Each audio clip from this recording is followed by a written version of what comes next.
الهجرة رحلة هادينا حمل الإسلام لنا دينا الهجرة رحلة هادينا. کسی شے سے متعلق ذہن جو اعتقاد قائم کرتا ہے وہ 5 حالتوں میں بند ہوتا ہے: یقین، تقلید، جہل، ظن اور شک. کیونکہ وہم صرف پریفرڈ سائیڈ کی جو ریمائنڈر ہے، اپوزٹ سائیڈ ہے، اس کو کہتے ہیں وہم. تو ہم کہتے ہیں کہ یقین پر عمل کرنے کی اب دلیل کیا ہے، یعنی ظن پر دلیل عمل کرنے کی عقلاً ابھی صرف عقلی بحث ہو رہی ہے. ہم کہہ رہے ہیں اس کی وجہ یہ ہے کہ یقین پر عمل کرنا کیوں سمجھتے ہیں آپ جائز ہے یا ہونا چاہیے، انسان کو کیوں یقین پر عمل کرنا چاہیے. ہم کہتے ہیں اس کی وجہ یہ ہے کہ یقین میں ایک جانب کی طرف ایسی زیادتی ہے کہ دوسری طرف کا کوئی کمی نہیں ہے، یعنی اس میں کوئی ادر سائیڈ نہیں نہ ہوتی، ایک ہی طرف ہوتی ہے بس میرا رجحان کہ یہ کالا ہی کالا ہے، میرے ذہن میں پیلے کا تصور آیا ہی نہیں ہے. تو یقین پر عمل واجب ہونے کی دلیل کیا ہے عقلاً؟ کہ یہ ہے کہ اس میں ایک جانب کیا ہے، زیادتی ہے. یہ ظن میں بھی پائی جاتی ہے. یقین پر عمل واجب ہونے کی وجہ یہ نہیں ہے کہ اس میں کسی چیز کی کمی کی وجہ یعنی نہیں پائی جا رہی، بلکہ یہ ہے کہ ایک جانب کیا ہے، اس میں اضافہ ہے، زیادتی ہے. تو جو وجہ یقین کو موجب عمل میرے لیے قرار دے رہی ہے وہی ہم کہہ رہے ہیں ظن میں بھی ہے. لیکن چونکہ یقین میں کمی کا احتمال موجود نہیں ہے، اس لیے اصولیین کہتے ہیں کہ یقین عقائد میں چلتا ہے، اور جو ظن ہے وہ مسائل علمیہ یا قطعیہ یا عقائد میں نہیں چلتا، وہ چلتا ہے عمل میں، یعنی عمل کو واجب کر دیتا ہے. اور اس کی سب سے بڑی عقلی دلیل یہ ہے کہ دنیا کا کوئی ایسا فعل نہیں ہے جو میں کر رہا ہوں اور اس میں ظن کے بغیر ہو، وہ سارے ظنی ہیں. یعنی آپ یوں سوچیں کہ اگر ظن پر عمل کرنا جائز نہ ہوتا نا انسانوں کے لیے تو دنیا میں کسی کو نقصان نہ ہوتا. کاروبار میں نقصان، جب بھی کوئی آپ کاروبار کرنا شروع کرتے ہیں آپ کا ایک گمان غالب ہوتا ہے مجھے نفع ہو جائے گا، آپ اس بنیاد پہ کاروبار کرتے ہیں. ایک شخص ایک سواری پہ بیٹھتا ہے اس امید پر کہ میں پہنچ جاؤں گا. کیا سارے لوگ پہنچ جاتے ہیں؟ کچھ مر بھی جاتے ہیں، ایکسیڈنٹ ہو جاتے ہیں. اس کے باوجود بھی لوگ سواریوں کا نہیں، لوگ فصل اگاتے ہیں اس امید پر کہ فصل حاصل ہو جائے گی. لیکن کیا سب کو حاصل ہو جاتی ہے؟ نہیں ہوتی. دیکھیں، نقصان ہونا، ناکامی ہونا کائنات میں، یہ اس بات کی دلیل ہے کہ لوگ کس پر عمل کر رہے ہیں. اگر انسان صرف یقین پر عمل کر رہے ہوتے نا تو دنیا میں کسی کی طلاق نہ ہوتی. جب انسان کی کوئی اولاد زیادہ ناخلف والا معاملہ کرے تو والدین ایک جملہ بولتے ہیں. کیا ہوتا ہے وہ؟ اگر ہمیں پتا ہوتا نا تم یہ کرو گے تو پیدا ہوتے ہی مار دیتے. اس کا مطلب انہیں پتا نہیں تھا نا، ان کا ظن تھا کہ یہ ٹھیک نکلے گا بڑا ہو کے، تو اولاد پیدا کر دی. تو بھائی طلاقیں ہو رہی ہیں، کاروبار میں نقصان ہو رہا ہے، جہاز میں سفر ہو رہا ہے، صنعت ہے، سارا نظام چلی اس بنیاد پہ رہا ہے کہ ہمیں گمان غالب ہے، پریفرڈ سائیڈ ہے جس کی طرف میں جب ترجیح قائم ہو جاتی ہے میں وہ کام کرتا ہوں. تو عقل اس بات کو کہہ رہی ہے کہ ظن پر عمل ہونا چاہیے. ڈاکٹر کے پاس علاج کرانے جاتے ہیں ہسپتال، آپ دیکھیں ہسپتال سے سارے لوگ صحت یاب ہو کے نکل رہے ہیں، کئی لوگ مر جاتے ہیں. اس کا مطلب ہے کہ یہ بھی ایک ظن ہے کہ میں ٹھیک ہو جاؤں گا. تو ظن پر عمل سارے لوگ کر رہے ہیں، اس کے سوا کوئی مفر نہیں ہے. اچھا، ظن پر عمل کرنا، چلے ہم نے مان لیا عقل کہہ رہی ہے کہ ظن پر عمل ہونا چاہیے، لیکن کیا شرع نے اس کو حجت مانا ہے؟ کہیں دلیل شرعی سے بھی ثابت ہے؟ ہم کہہ رہے ہیں ہاں. قرآن مجید میں آیا فَلَوْلَا نَفَرَ مِن كُلِّ فِرْقَةٍ طَائِفَةٌ مِّنْهُمْ لِيَتَفَقَّهُوا فِي الدِّينِ. یعنی قرآن میں آیا ہے کہ یہ تو نہیں ہو سکتا کہ سارے مسلمان اب دین کا علم ہی سمجھنا شروع کر دیں. پچھلی آیت میں یہی بات ہے. پھر فرمایا کم از کم ایسا تو ہو نا کہ کچھ ایک طائفہ ایسا ہو جو یہ کرے، فہم حاصل کرے، اور تاکہ پھر کیا ہو وَلِيُنذِرُ قَوْمَهُمْ. اب یہ جو قوم نے ان سے انذار حاصل کرنا ہے وہ تو ایک طائفہ کی بات پر ہوگا نا. اب طائفہ کو اگر لغوی طور پہ دیکھیں کہ اس کا، بعض نے کہا اس کا منیمم کنٹینٹ 3 پہ پورا ہو جاتا ہے، بعض نے کہا 2 پر بھی ہوتا ہے. تو 2 ہو 3 سے بھی کون سا تواتر تو حاصل نہیں ہوتا. تو اگر بعض ایک طائفہ کی کہی ہوئی بات باقی لوگوں کے لیے حجت ہو سکتی ہے تو شرع یہ کہہ رہی ہے کہ ظن پر عمل کرنا حجت ہے. اچھا، قرآن مجید کی دوسری آیت ہے ان جاءکم فاسق بنبأ. اب فاسق کی خبر کو، یعنی ایک شخص کی خبر کی ناقابل اعتبار ہونے کو اس کے فسق کے ساتھ جوڑنا بتا رہا ہے کہ اگر وہ فاسق نہیں ہے تو وہ ایک ہونے کے باوجود بھی کیا ہو سکتا ہے، اس کی بات مانی جائے گی۔ پھر آگے چلیے، آپ صلی اللہ علیہ وسلم نے قبائل کی تعلیم و تربیت کے لیے صحابہ کو بھیجا کرتے تھے۔ معلوم بات ہے، ایسا تو نہیں ہوتا کہ جتھا بھیجتے تھے حضور کے، 70 صحابہ کا ایک جتھا جائے گا تاکہ ان پر تواتر ثابت ہو، وہ بتائیں جا کے لوگوں کو قرآن کی آیت نازل ہوئی اور 70 لوگوں کی شہادت سے ثابت ہوئی ہے، نہیں، ایک دو لوگوں کو بھیج دیتے تھے، وہ جا کے لوگوں کی تربیت کرتے تھے، اور ان ایک دو لوگوں کی کہی ہوئی بات ان قبیلے والے لوگوں کے لیے کیا ہو جاتی تھی، دین کا حکم ثابت کر دیتی تھی۔ تو اس کا مطلب ہے کہ یہ شرعاً حجت ہے، تبھی آپ صلی اللہ علیہ وسلم ایسا فرماتے تھے۔ صحابہ کی مثالیں موجود ہیں۔ پھر عقلی دلیل کی طرف اگر ہم آ جائیں تو شرعی یعنی تناظر میں یوں بنے گی کہ قیاس سے ظن حاصل ہوتا ہے کہ فلاں شے پر اللہ کا ایک حکم ہے، اور یہ بات قطعی طور پر ثابت ہے کہ حکم اللہ کی مخالفت سبب عقاب ہے، کہ اگر میں اللہ کے حکم کی مخالفت کروں گا اس میں کوئی شک نہیں ہے کہ اس پر مجھے عقاب ہو سکتا ہے۔ تو اس کا مطلب ہے کہ وہ جو ظنی بات تھی کہ ہو سکتا ہے اس میں ایک اللہ کا حکم ہے، اس سے مجھے یہ ظن حاصل ہو گیا کہ اس پر عمل کر کے میں اللہ کے عقاب سے کیا ہو سکتا ہوں، بچ سکتا ہوں، تو یہ ایک ظن حاصل ہو گیا ہے مجھے، تو یعنی اس حکم پر عمل کرنے سے عقاب سے بچنے کا ظن ہے، اور ظن حجت ہے، جس کا مطلب یہ حجت ہے۔ اور شرعی احکام میں کئی ایسے احکام ہیں جہاں شریعت نے ظن کا یعنی اعتبار کیا ہے، ظنی بنیاد پر ان کو مان لیا ہے کہ ان کو نافذ کیا جائے، جیسے چند لوگوں کی شہادت سے حقوق ثابت ہو جاتے ہیں، حدود ثابت ہو جاتی ہیں۔ یعنی آپ دیکھیں اگر آپ زیادہ سے زیادہ جو شریعت نے آخری حد مقرر کیا نا، جس میں زیادہ سے زیادہ وہ ہیں 4 گواہ، تو 4 کیا تواتر ہیں؟ تو تواتر تو وہاں بھی نہیں ہے، تو شریعت نے ایک ایسی سخت معاملے کے اندر بھی 4 لوگوں کی گواہی مان لی ہے، تو اس کا مطلب ہے کہ جو قطعیت سے کم درجے پر ہے وہاں شریعت نے احکام کا اعتبار کیا ہے۔ اسی طرح آپ دیکھیں قضاء سے متعلق جتنے معاملات ہیں، فتوے کے متعلق جتنے معاملات ہیں، وہ سب نافذ ہو جاتے ہیں چند لوگوں کی گواہی سے، نکاح 2 لوگوں کی گواہی ہے حنفیوں کے نزدیک۔ اسی طریقے سے اسی بحث کو آیات کی دلالت کے تناظر میں بھی دیکھا جاتا ہے کہ ساری آیات کی جو دلالت ہے وہ اپنے معنی پر قطعی نہیں ہوتی، وہ ظنی ہوتی ہے۔ تو اگر ظن سرے سے حجت نہیں ہے تو آپ دیکھیں آپ کس ڈائیکاٹمی میں جا کے پھنس جائیں گے، یا آپ یہ دعویٰ کریں گے کہ یہ جو میں نے آیت کا مطلب کہہ دیا ہے نا بس یہی مطلب ہے، اس کے علاوہ اگر میں کہوں کہ اس کے علاوہ کوئی مطلب نہیں ہے تو پھر کیا مطلب ہے؟ آپ اگر نہیں مان رہے تو آپ کیا ہیں پھر منطقی طور پہ مجھے کہنا چاہیے آپ کافر ہیں۔ یعنی قرآن کی آیت کے بارے میں جو مجھے سمجھ میں آ گیا ہے نا تو بس وہی ہے، یعنی حنفی کو کہنا چاہیے شافعیوں کو کہ تم کافر ہو کیونکہ تم قروء کا وہ مطلب نہیں لے رہے جو ہم مراد لیتے ہیں، شافعیوں کو کہنا چاہیے تم کافر ہو تم وہ مطلب نہیں لے رہے جو ہم مراد لے رہے ہیں۔ تو یہ تو ایک موٹی سی یعنی ایسی بے شمار مثالیں ہیں۔ شافعی کہہ رہا ہے او لامستم النساء میں لمس سے مراد جو ہے نا یہ حقیقی معنی والا لمس ہے، حنفی کہہ رہا ہے نہیں یہاں لمس سے مراد یہ صرف ایک مجازی معنی میں آیا ہے، اصل میں کوئی اور کام ہے جس کی طرف شارع نے یہ بولا۔ اب دونوں کافر کہتے رہے ایک دوسرے کو۔ تو لینگویج میں اتنی ڈائیورسٹی ہوتی ہے لفظ کے معنی پر دلالت کرنے کی کہ یہ ایک بالکل سطحی بات ہے کہنا کہ ہر لفظ اپنے معنی پر قطعی طور پہ یکسانیت کے ساتھ استدلال کرتا ہے، نہیں ہوتا ایسا معاملہ۔ اور اسی کی یہی وجہ ہے کہ اس حقیقت کو پہچان لینا ہی یہ اس بات کی طرف لے گیا ہے کہ ہم نے یہ گنجائش پیدا کی ہے کہ مختلف فقہی روایات سب مسلمان بھی ہیں، اہل سنت کے اندر بھی ہیں، ورنہ یہ نتیجے تک آپ نہیں پہنچ سکتے۔ اچھا، امام شافعی جب قیاس کی حجیت پر بحث کرتے ہیں تو آپ الرسالہ میں 2 بڑی دلچسپ مثالیں دیتے ہیں۔ آپ اپنا جو آپ کا انٹرلاکر ہے، جو آپ کا سائل ہے، سوال قائم کرتا ہے، آپ جواب دیتے ہیں۔ تو قیاس کے بحث میں وہ کہتا ہے اچھا یہ بتاؤ قیاس حجت ہے، اس کی کیا دلیل ہے؟ آپ کہتے ہیں کہ اللہ تعالیٰ نے دیکھیں قرآن مجید میں حکم دیا ہے کہ جب تم نماز پڑھنے لگو تو قبلہ رخ ہو جاؤ۔ وہ کہتے ہیں جو شخص تو خانہ کعبہ میں کھڑے ہو کے نماز پڑھ رہا ہے اس کو تو یقین حاصل ہے، اس کو نظر آ رہا ہے یہ میرے سامنے ہے، وہ قبلہ رخ ہو گیا ہے۔ اب جو کہیں دور بیٹھا ہوا ہے وہ کیا اس کو بھی ویسا ہی یقین حاصل ہے؟ آپ کہیں گے اچھا بھائی چلو بھائی کمپاس والا ہے، اب تو ہم زیادہ ہوشیار ہو گئے، ہمیں پتہ چل جائے گا۔ لیکن سوال یہ کہ جو شخص جنگل میں پھنس گیا اب وہ کیا کرے؟ کیا نماز چھوڑ دے؟ پھر آپ یہی بحث کرتے ہیں، کیا تم یہ کہو گے وہ نماز ہی نہ پڑھے، یا تم کہو گے کہ جس طرف اس کا رجحان ہے اس کی طرف کر کے نماز پڑھ لے؟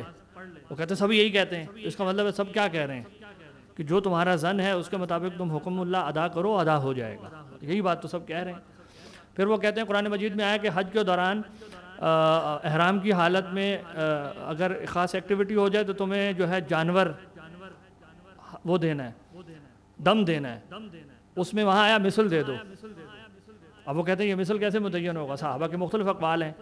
کہ بکری فلانے کے برابر ہے، خرگوش فلانے کے برابر ہے، وغیرہ وغیرہ، تو کہتے ہیں یہ مثلیت کیا ہے؟ ظن ہے کہ میں ایک جانور کو دوسرے کے برابر جب قرار دیتا ہوں تو یہ صرف میرا ایک ظنی معاملہ ہوتا ہے۔ تو کہتے ہیں شریعت نے دیکھیں اس کو اعتبار کیا ہے، تو اس کا مطلب ہے شریعت اعتبار کر رہی ہے ظنی معاملات کا حکم شرعی کے اندر۔ امام غزالی اس کو یوں لیتے ہیں کہ پہلی بات آپ یہ واضح کرتے ہیں اساس القیاس میں کہ قیاس پورا کا پورا دین توقیف ہے، ایسا نہیں کہ کچھ توقیف ہے کچھ قیاس ہے۔ قیاس بھی وہ کہتے ہیں توقیف ہے، بھائی معنی کہ مجتہد اپنی طرف سے کوئی کام نیا نہیں کرتا، وہ ہمیشہ نص کے طرف محتاج ہے، اس کی طرف جاتا ہے، وہاں سے اپنے لیے دلیل ہمیشہ اخذ کرتا ہے، لینگویج کے کسی طریقے کو اختیار کرتا ہے کہ یہ بات دلیل ہے اس بات کی کہ یہ معنی اس میں موجود ہے۔ تو اس معنی میں قیاس مظہر حکم ہوتا ہے، صرف ظاہر کرتا ہے، مجتہد گویا بس صرف ظاہر کر دیتا ہے، شارع کی ایک ایسی بات جو چھپی ہوئی تھی بس اس میں سے نکال کے لے آتا ہے، اپنی طرف سے کوئی نیا دین ایجاد یا اپنی طرف سے کوئی نیا حکم ایجاد نہیں کر لیتا وہ۔ آپ کہتے ہیں کہ یہ بالکل ایسے ہی ہے کہ جیسے واضح لینگویج نے صرف نحو کے اندر کچھ ابواب ہمیں کیا کر دیے ہیں، ان کی تصریف بتا دی، بَضَرَبَ يَضْرِبُ یہ اس وزن پر ہے، یہ اس وزن پر ہے، اور اس کے بعد گویا اس نے یہ کہہ دیا کہ جب بھی کوئی لفظ اس اسکیم پر ہو، اس وزن پر ہو، تو اس کی تصریف بس تم نے ایسے کر لینی ہے۔ اگر جو اس نے ہر عربی زبان کا جو لفظ ہے اس کی تصریف کر کے تو نہیں دکھائی تھی نا، جب زبان بنی تھی عربی زبان تو عربی زبان والوں نے ہر لفظ کی تصریف کر کے دکھائی تھی، پہلے بندے نے نہیں، بلکہ انہوں نے چند اوزان مقرر کیا، انہوں نے کہا اس طرح سے عربی زبان کے اصول ہیں، تو جب بھی کوئی بھی لفظ اس وزن پہ آ جائے تو تم نے اسی پر صرف نحو اس کی تصریف کر لینی ہے، صرف صغیر کبیر۔ وہ کہتے ہیں قیاس یہی ہے، شارع ایک حکم دے کے ایک جزوی بتا کے ہمیں کہتا ہے جب اس کے مثل آ جائے گا نا تو بس صرف نحو اسی پہ پڑھ لو، اسی کا حکم اس پہ لاگو کر دو۔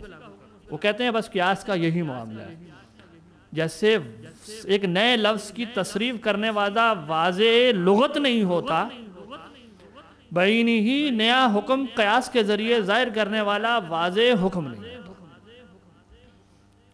مانعین کی دلائل کیا ہیں؟ قدیم مانعین یہ کہا کرتے تھے کہ جی لا تقدموا بین یدی اللہ ورسولہ، اللہ اور اس کے رسول سے آگے نہ بڑھو، اور گویا یہ قیاس کرنے والا ان معنوں میں آگے بڑھ گیا کہ اللہ اور اس کے رسول نے تو حکم نہیں دیا لیکن یہ آگے بڑھ گیا۔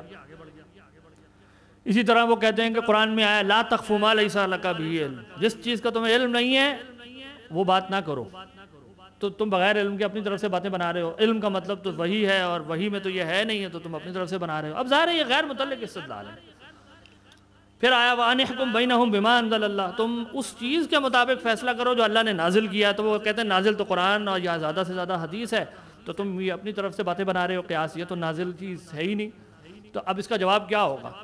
بھائی ہم اپنی طرف سے تھوڑی بنا رہے ہیں، نازل لفظ کے معنی ہیں ہم کہہ رہے ہیں۔ یہ ایسے ہی ہے کہ جیسے ہم کہیں کہ شارع نے کہا کہ چور کے ہاتھ کاٹو، ایک شخص نے چوری کی، میں نے اس کے ہاتھ کاٹ دیے، آپ کہیں اس کا نام تو قرآن میں لکھا ہوا ہی نہیں تھا کہ اس کے ہاتھ کاٹو، ہم کہیں گے نہیں، شارع نے کہا جس نے بھی چوری کی اس کے کاٹ دو۔ اب صرف بحث یہ رہ جائے گی کہ یہ چور ہے یا نہیں، تو یہ میں نے اپنی طرف سے نہیں کیا، شارع کے حکم پر عمل کر لیا۔ تو وہ کہتے ہیں قیاس اصل میں نازل کی ہوئی بات ہی پر حکم جو ہے اسی پر عمل کیا جا رہا ہوتا ہے۔ پھر وہ کہتے ہیں کہ قرآن مجید میں آیا لا رطب ولا یابس الا فی کتاب مبین، اسی طرح آیا ہے قرآن کے بارے میں کہ یہ تبیان لکل شیء ہے، مطلب ان کا یہ ہے کہ دیکھیں قرآن کہہ رہا ہے کہ اس میں ہر چیز کا حکم ہے، اور تم کہہ رہے ہو کہ قرآن میں نہیں ہے، اور تم قیاس کر کے اپنی طرف سے کتابوں میں لکھ رہے ہو، اضافی قرآن میں تو نہیں لکھے ہوئے۔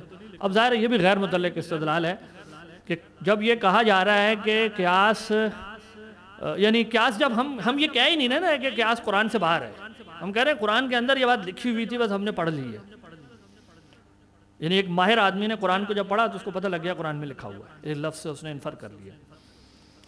ایک عجیب و غریب سطحی سا اعتراض یہ ہوتا ہے کہ دیکھیں جی اختلاف ہو جاتا ہے قیاس سے، قیاسی مسائل سے اختلاف ہوتا ہے، دین میں اختلاف نہیں ہونا چاہیے۔ ظاہر ہے یہ ایک ریٹرک ہے، بغیر قیاس کے بھی دین کے بہت سارے مسائل میں اختلاف ہے، تو اختلاف کوئی ایسی چیز نہیں ہے کہ جس کی بنیاد پر ہم کہیں کہ قیاس کو غیر حجت کہہ دیں، تو وہ تو پھر قرآن کی آیتوں میں بھی معنی سمجھنے میں بھی بہت سارے اختلاف ہیں جہاں قیاس کے بغیر ہیں، اور اس سے گھبرانے کی چیز نہیں ہے۔ مسائل ظنیہ میں اختلاف ہو جانا یہ ایک عام بات ہے، ہمارے فقہاء نے ہمیشہ اس کو قبول کیا ہے، اور یہ جو اب دین کا ایک ایسا تصور پیش کیا جا رہا ہے نا کہ ایک ایسا دین ہوگا جس میں کوئی اختلاف نہیں ہوگا، بس میں وہ پیش کروں گا ماشاءاللہ، اور جیسے میں نے یہ کسی کو کہہ دیا دیکھو اس میں اختلاف ہو گیا، یہ چھوئی موئی والا دین کا ایسا تصور نہیں ہے ہمارے فقہا کا، وہ بڑے اس معاملے میں ان چیزوں کو قبول کرتے ہیں۔ دیکھیں آپ، یہ ایسی بات ہے کہ میں کہوں کہ انسان کا علاج کرنا بڑا سنجیدہ معاملہ ہے۔ دیکھیں بھائی، صحت ہے، جان ہے تو جہان ہے، تو تم ڈاکٹر سارے جا کے پہلے طے کرو کس طریقے سے علاج ہوگا۔ جب تمہیں قطعی علم حاصل ہوگا نا، پھر علاج شروع کرنا ہے اب تم نے۔ وہ علاج صرف وہ ہو سکتا ہے، اس کے علاوہ علاج نہیں ہوگا۔ اب ظاہر ہے یہ ایک ایسی بات ہے جو کہیں نہیں چلنے والی۔ دین میری پوری زندگی سے متعلق ہے، میری زندگی کے کچھ معاملات بہت قطعیت کے ساتھ وہاں مجھے جواب چاہیے، کچھ چیزوں میں قطعیت کے ساتھ نہیں چاہیے۔ اسی وجہ سے ہمارے ہاں اجتہاد کے باب میں جا کے یہ بحث پیدا ہوئی ہے کہ کیا سارے مجتہد مصیب ہوتے ہیں یا صرف ایک ہوتا ہے؟ یا آپ اجتہاد کی جو آخری بحث ہے نا، جو اصول فقہ کے اندر بحث آتی ہے مجتہد کے معاملات، سب سے پہلے بحث یہ آتی ہے۔ تو ہمارے اصولیین یوں چلتے ہیں کہ دو طرح کے معاملات ہیں، وہ جو قطعی ہیں جس میں اختلاف کرنے والا گنہگار ہے، یہ عقائد ہیں، بنیادی عقائد ہیں۔ پھر وہ اس میں بھی دو تقسیم کرتے ہیں، ایک اس حد تک گنہگار ہے اختلاف کرنے کے بعد کہ اس کو ابدی جہنم کے خطرہ ہے اسے، جس کو کفر کہتے ہیں، اور بعض کو ابدی جہنم کا خطرہ تو نہیں ہے لیکن وہ گنہگار ہے، اس کو عذاب ہو سکتا ہے اس اپنی بدعقیدگی کی وجہ سے، یہ دوسرا آ جاتا ہے۔ یہ عقیدے کی تحت ہے مسائل قطعیہ میں۔ پھر آتے ہیں مسائل ظنیہ، اور مسائل ظنیہ سے مراد ان کی تقریباً ساری فقہ ہوتی ہے، تقریباً ساری فقہ۔ اس میں وہ کہتے ہیں، پھر بحث ہوتی ہے کہ کیا اختلاف کرنے والا، کیا حنفی سے اختلاف کرنے والا عاصم ہے؟ سب کہتے ہیں نہیں، حنفی ہو، شافعی ہو، مالکی ہو، وہ کہتے ہیں اختلاف کرنے والا گنہگار نہیں ہے۔ اگلی بحث، گنہگار نہیں ہے، کیا حق پر ہے؟ کیا سارے حق پر ہیں؟ حنفیہ کا اصول کیا ہے اس میں؟ آپ لوگوں نے پڑھا ہوگا حنفیہ کا کیا اصول ہے۔ حنفیہ کہتے ہیں کہ نہیں، مصیب صرف حق ہر معاملے میں یونیک ایک ہوتا ہے، اور وہ ہمارا مفروضہ ہے کہ ہم صحیح جگہ پر کھڑے ہیں، تو جو مصیب ہوتا ہے اس کو 2 اجر ملیں گے۔ لیکن جو ہمارا مخالف ہے، شافعی ہے، مالکی ہے، ہم گنہگار نہیں کہہ رہے، ہم کہہ رہے ہیں اس کو اس کا اجتہاد کا ایک ثواب حق پر پھر بھی نہیں کہیں گے۔ کوئی عام زبان میں کہہ رہے ہیں جنت میں وہ بھی جائے گا بس تھوڑا نیچے ہوگا، یہ کہنا چاہ رہے ہیں عام زبان میں، عام مطلب اگر تھوڑا سا لائٹ موڈ کرنے کے لیے۔ امام غزالی کہتے ہیں کہ سارے مصیب ہیں۔ پھر یہ بھی بحث ہے کہ کیا ظنی مسائل میں شارع کو یہ مطلوب ہے کہ سارے لوگ کسی ایک خاص حکم تک پہنچیں؟ امام غزالی کہتے ہیں یہ بھی مطلوب نہیں ہے اجتہادی مسائل میں۔ تو ہمارے ہاں آپ دیکھیں کتنی وسعت ہے، اور ہم جو ہے اجتہادی مسائل کے اندر جو بہت ہی یعنی فروعات ہوتی ہیں چھوٹی چھوٹی، اس میں ایسے لڑ جھگڑ رہے ہوتے ہیں جیسے دین اور اسلام کا کفر کا مسئلہ بن گیا ہے، جبکہ ہمارے فقہا جو ہیں وہ اصولیین ہیں، ان کے ہاں اتنی وسعت ہے کہ وہ یہاں تک، میں نے کہا بات امام غزالی کا یہ موقف ہے، وہ کہتے ہیں کہ اللہ کو یعنی مسائل اجتہاد میں بس یہ مطلوب ہے کہ تم اجتہاد کرو، جہاں تک تم پہنچ گئے جو تمہیں سمجھ میں آیا وہی تمہارے لیے حکم اللہ ہے، سب کو برابر ثواب ملے گا۔ یعنی اگر مثال دے کے سمجھاؤں نا تو یوں ہے معاملہ، گویا یوں سمجھ لیں کہ ایک شخص نے لوگوں کو کہا کہ پہاڑ پہ چڑھو، اور ایک لائن لگا دی اوپر جا کے۔ اب کئی امکان ہو سکتے ہیں، ایک یہ کہ وہ جب اس نے یہ کہا کہ پہاڑ پر چڑھو تو گویا اس نے یہ کہا ہے کہ اس لائن تک جو پہنچے گا وہ کامیاب ہے، باقی سب ناکام ہو گئے۔ یہ عقائد کی بات ہے، یہ عقائد میں ایسا ہے۔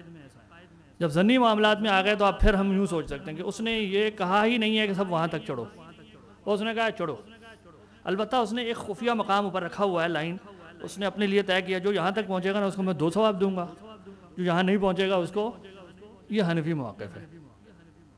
امام غزالی یہ بھی نہیں مان رہے، وہ کہہ رہے ہیں مسائل ظنیہ میں یہ بھی نہیں ہے کہ اس نے کوئی لائن نہیں لگائی، اس نے کہا جو جہاں تک چڑھ گیا نا اس کی نیت کے اعتبار سے جہاں اس نے ہاتھ لگا لیا وہی اس کے لیے حکم اللہ ہے۔ تو اب دیکھیں کتنی وسعت وہ پیدا کر دیتے ہیں امام، یعنی یہ رائے بھی ہمارے ہاں موجود رہی ہے، حنفیہ نہیں مانتے اس کو بارہ میں۔ الهجرة رحلة هادينا حمل الإسلام لنا